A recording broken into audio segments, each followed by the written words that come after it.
There's a lot of talk about China's rise, which is the most significant geopolitical event in this century. Despite different political systems, languages, and cultures, we share very similar problems of capitalization.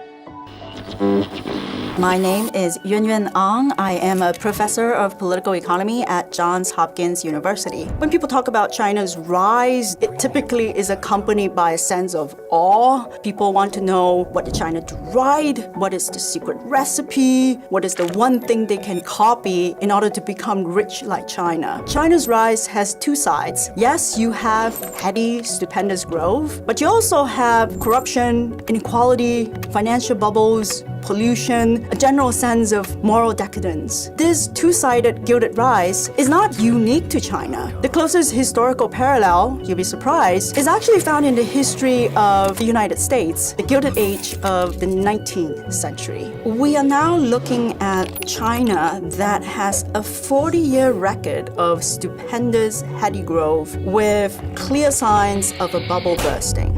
We have to make this clear distinction between golden and gilded. One of the strongest normative biases in political economy is this triumphant idea that GDP growth and modernization equals progress. It's about life getting better and better. And this normative assumption isn't stated, but it's just embedded into our concepts and our theories. So the moment we see a country become rich, we only think of that as the golden age. We think of that as an unqualified success case. I think we really need to take a historian's perspective.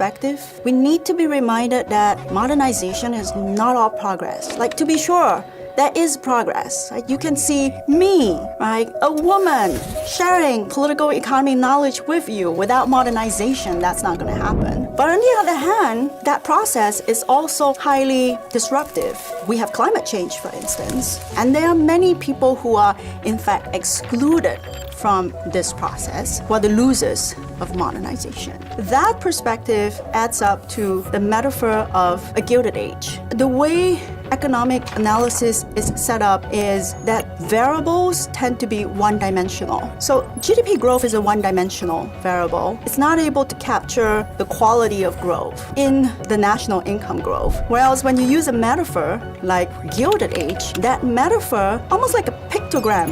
In Chinese characters are pictograms. They're pictures with multiple meanings.